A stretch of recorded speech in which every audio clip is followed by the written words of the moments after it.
Bonjour et bienvenue dans le cadre du parcours Espérance de la paroisse. Vous avez sans doute déjà récupéré ce petit livret en sortie de messe, ou bien il est encore disponible si vous le voulez sur le site internet de la paroisse de Villeneuve d'Ascq. Nous allons découvrir une figure marquante et inspirante pour l'espérance. Il s'agit de Walter Ciszek, un prêtre américain jésuite d'origine polonaise, né en 1904 en Pennsylvanie et qui a rejoint la compagnie dans les années 30 au moment où le pape Pie XI avait adressé un appel à toute l'Église pour susciter des missionnaires pour aller en Russie.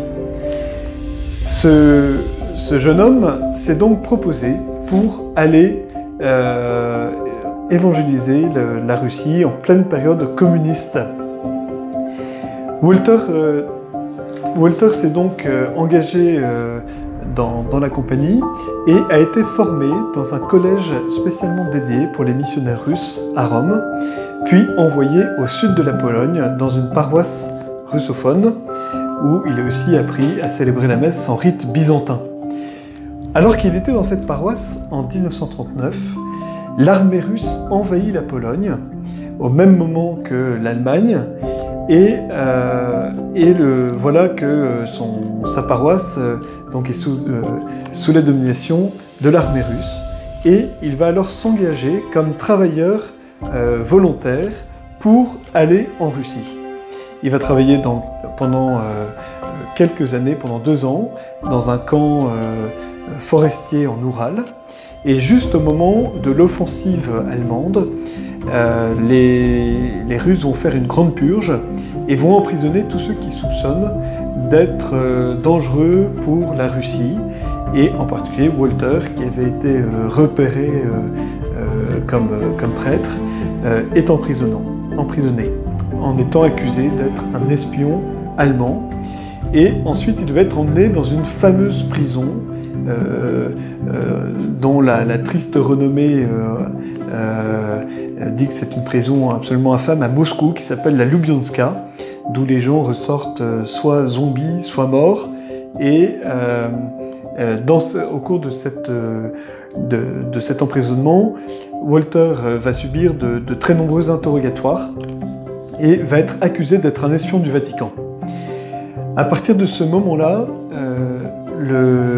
Walter Ciszek se sent absolument dans un moment de grande dépression, sentant que tous ses efforts ont servi à rien, et va vraiment être plein de désespoir. Alors nous allons lire certains de ses écrits où il parle de la façon dont il a pu retrouver l'espoir au cœur d'une conversion que nous allons maintenant voir. Je cite le récit de Walter Ciszek tel que présenté dans ce livre qui s'appelle « Avec Dieu au Goulag », qui est comme son testament spirituel associé avec son témoignage. Le sentiment de désespoir dont nous faisons tous l'expérience dans ce genre de situation vient en réalité de notre tendance à mettre trop de nous-mêmes dans toute situation. Nous veillons bien à nous concentrer sur nous-mêmes, nous tendons à penser ce que nous pouvons faire et à ce que nous ne pouvons pas faire, et nous oublions tout de Dieu, de sa volonté, de sa providence. Pourtant, Dieu n'oublie jamais l'importance que revêt chaque personne, sa dignité, son prix, ni le rôle que chacun de nous est appelé à jouer pour que sa divine providence s'accomplisse. Pour lui, chacun est important, et cela à chaque instant. Il prend soin de nous, et nous avons de la valeur à ses yeux. Se développe progressivement chez lui un sens aigu de la présence de Dieu à ses côtés. Cette assurance est devenue particulièrement réelle et concrète à l'occasion d'une expérience de conversion qu'il vit alors qu'il est au plus bas. Je cite de nouveau Walter Ciszek. « Un jour, l'obscurité m'enveloppa totalement. C'est peut-être l'épuisement qui était en cause, mais je sentis que j'avais atteint un point de désespoir. J'étais submergé par une absence totale d'espérance dans ma situation. Je ne voyais aucun moyen de m'en sortir. Oui, j'étais désespéré au sens le plus littéral du terme. J'avais perdu tout espoir. Je ne voyais plus que mes faiblesses et mon incapacité à choisir une position claire parmi celles qui m'étaient offertes, la coopération ou l'exécution. Ce n'est pas l'idée de mort qui me tourmentait. En réalité, je pensais parfois que la mort par suicide était la seule manière d'échapper à ce dilemme. Ce n'était pas très logique, mais c'est le désespoir et le découragement qui y mènent. C'était le désespoir total. Pour cet unique moment de ténèbres, je savais que j'avais perdu non seulement l'espérance, mais aussi les derniers vestiges de ma foi en Dieu.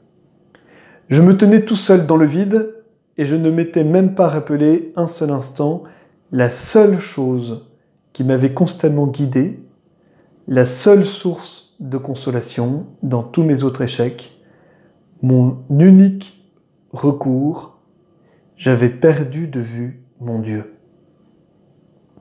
Bouleversé par cette certitude, je me mis instantanément à prier avec crainte et tremblement. Je savais qu'il me fallait immédiatement rechercher mon Dieu, ce Dieu que j'avais oublié. Je devais demander que ce moment de désespoir ne me rendît pas indigne de recevoir son aide.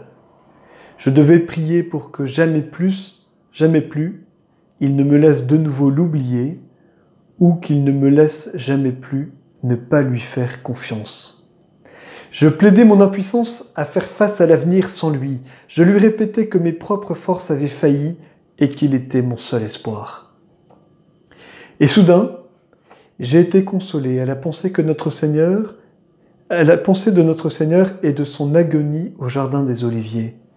Mon Père, s'il est possible, que cette coupe passe loin de moi, avait-il dit. En ce lieu, lui aussi avait connu ce sentiment de peur et de faiblesse, en sa nature humaine, alors qu'il devait affronter la souffrance et la mort.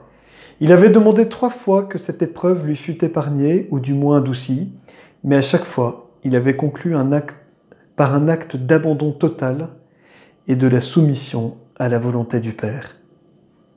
Cependant, non pas comme je veux, mais comme tu veux. Il ne s'agissait pas simplement de se conformer à la volonté de Dieu, mais de se laisser dépouiller des peurs humaines, des doutes sur ses propres capacités à faire face à sa passion, des derniers pans d'ego qui incluent le doute sur soi. Quel trésor merveilleux, quelle source de force et de consolation n'ai-je pas trouvé dans l'agonie de notre Seigneur au jardin des Oliviers à partir de ce moment-là. Je voyais désormais clairement ce que j'avais à faire. Je ne peux désigner cette expérience par un autre terme que celui de conversion. Et je peux vous dire en toute honnêteté que ma vie à partir de ce moment-là a changé du tout au tout.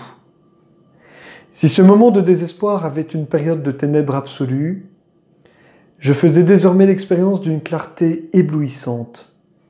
Je sus sur le champ ce que je devais faire et d'une certaine manière, je sus que je pourrais le faire. Je compris que je devais m'abandonner entièrement à la volonté du Père et vivre dès lors dans un esprit de total abandon à Dieu. C'est ce que je fis. Je n'ai pas de meilleur terme pour décrire cette expérience que le lâcher-prise, c'est-à-dire abandonner totalement mes derniers efforts ou même toute volonté de tenir les rênes de ma vie. C'est vraiment facile à dire et pourtant, cette simple décision a affecté tous les moments de ma vie. Je dois donc parler de conversion. Voilà le récit que donne Walter Ciszek de sa conversion alors qu'il est au plus bas, dans la prison de la Lubianska, et qu'il n'a pour lui aucun espoir de sortir indemne de cette situation. Soit on lui propose d'être agent double, c'est-à-dire d'être un agent de renseignement à Rome, ou bien le goulag, ou bien la mort. Et jusque-là, il avait lutté pour essayer de s'en sortir d'une façon ou d'une autre. Et c'est dans ce moment de déprime, de désespoir total, qu'il se livre à Dieu. Un peu plus tard, il relit cette expérience et met des mots sur cette expérience de conversion. Écoutons ce qu'il dit et notamment, regardons comment l'œuvre de Dieu est présente et active au sein même de l'acte de liberté. C'est vraiment une coopération à la fois de Dieu qui fait un cadeau, un cadeau de la conversion et en même temps un ralliement, une adhésion profonde de sa liberté au plan de Dieu. Écoutons comment cela s'est passé. Ce moment, cette expérience, m'ont transformé du tout au tout. Je dois appeler cette expérience un moment de conversion, car elle fut à la fois une mort et une résurrection. Ce n'est pas quelque chose que j'avais cherché, que j'avais voulu, pour lequel j'avais travaillé ou que j'avais mérité. Comme toutes les grâces, c'était un cadeau gratuit de Dieu. Que ce cadeau m'ait été offert au moment où j'atteignais mes limites, cela fait tout simplement partie du grand mystère du salut. Je n'ai pas remis en question à ce moment-là et je ne peux davantage le remettre en question aujourd'hui. Je n'arrive pas non plus à expliquer comment cette expérience unique a pu avoir un effet si immédiat et si durable sur mon âme et mes actes à partir de ce moment précis, alors que tant d'autres expériences, tant d'autres grâces n'avaient pas eu ce même effet. En revanche, il s'agissait d'un choix délibéré de ma part. Je sais que c'est un choix que je n'aurais jamais pu faire et que je n'avais effectivement jamais fait auparavant, sans l'inspiration de la grâce de Dieu. Mais ce choix était délibéré. Je choisis consciemment et volontairement de m'abandonner à la volonté de Dieu, de lâcher prise entièrement, sans aucune réserve. Je suis dès lors que je franchissais une frontière que j'avais toujours hésité à franchir, que j'avais toujours craint, dont j'avais toujours crainte. Mais cette fois-ci, je choisis de le faire et le résultat n'a pas été la peur, mais une libération. Non pas le danger ou le désespoir, mais une nouvelle vague de confiance et de bonheur. Voilà comment Walter Ciszek décrit cet acte de la conversion. Je relis cette phrase. « Je choisis consciemment et volontairement de m'abandonner à la volonté de Dieu, de lâcher prise entièrement, sans aucune réserve. » À bien d'autres endroits, il exprime cette conversion comme un lâcher-prise, une remise de soi à la volonté de Dieu, un accueil inconditionnel des circonstances dans lesquelles Dieu le mettait pour que lui accomplisse sa volonté. L'un des fruits est la coopération à la volonté divine et d'être libéré de toute peur. Ainsi dit-il, « Je n'avais plus peur de commettre une erreur dans la mesure où la volonté de Dieu était derrière toute option et toute alternative. En parfaite sécurité, dans sa grâce, je me sentais capable d'affronter toute situation, toute rencontre et nouveau défi. » Vous voyez, c'est peut-être cette grâce-là qu'il nous faut demander en ce temps de carême. Certes, nous aurons à la recevoir, elle dépend d'abord de Dieu. C'est un cadeau qu'il nous fait et nous aurons également à nous y associer aussi profondément, aussi totalement que possible. Que Dieu prépare chacun d'entre nous à se lâcher prise, à cette conversion totale, qu'il nous en donne la grâce. Telle est la source de notre espérance.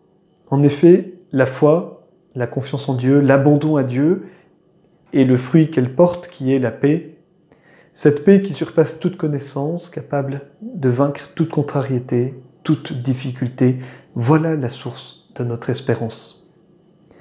Et c'est ce que nous voyons dans la suite du récit où il va passer 13 ans au goulag en camp de travail, où il va pouvoir exercer son ministère, soutenir les uns les autres, parfois dans des conditions effroyables, avec des températures en hiver pouvant atteindre moins 60 degrés, ou tout gelé. Voilà. Il célébrait la messe sur sa couche, dans sa cachette. Il avait parfois que son revers de montre pour servir de calice, de patène, avec quelques gouttes de vin. Et voilà, c'est dans ces conditions les plus dures que Walter Ciszek a vraiment été le prêtre que Dieu attendait. Après ce temps de goulag, il a été mis en liberté conditionnée pendant 8 ans, où il assurait différents métiers de mécano, de garagiste, et également officiant et exerçant son ministère de façon discrète pendant toutes ces années-là, mais combien fructueuse, combien de grâce, combien de conversion se sont produites à ce moment-là. Il a vraiment effectué cette mission d'être prêtre en Russie. Au début des années 60, il envoie une lettre à sa sœur. Tout le monde le croyait mort depuis plus de 20 ans. Il avait même été rayé des registres. Et c'est alors que on fait on met en route tout un processus pour le rapatrier, et il sera échangé avec un autre étudiant contre 2 espions russes. Si bien qu'en octobre 1963, Walter Ciszek revient aux États-Unis pour encore 20 ans de vie, jusqu'en 1984, où il passera son temps à témoigner de son expérience, à former les autres et à partager cette grâce extraordinaire qu'il a reçue en disant « Mais cette grâce-là est pour tous, elle est pour nous aujourd'hui. » Je vous livre un dernier témoignage de la part de Walter Ciszek lorsque les journalistes lui demandaient « Comment avez-vous fait pour survivre ?» Telle est la question, dit-il, que les journalistes ou ceux que je rencontre me posent le plus fréquemment depuis que je suis rentré aux États-Unis. Et je leur réponds invariablement « Grâce à la providence de Dieu ». Tout au long de ces années d'isolement et de souffrance, Dieu m'a donné une compréhension de la vie et de son amour que seuls ceux qui les ont expérimentés peuvent mesurer. Il m'a privé des nombreuses consolations extérieures, physiques, spirituelles, sur lesquelles les hommes se fondent, et il m'a laissé nu, avec pour seul bien quelques vérités bien simples, en apparence pour me guider. Et pourtant, quelles différences n'ont-elles pas profondément opéré dans ma vie? Quelle force ne m'ont-elles pas donné?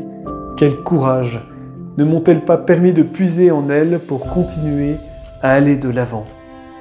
J'ai voulu partager cette expérience et il me semble bien que si Dieu m'a ramené sain et sauf au pays, c'est pour pouvoir aider les autres à mieux comprendre ces simples vérités.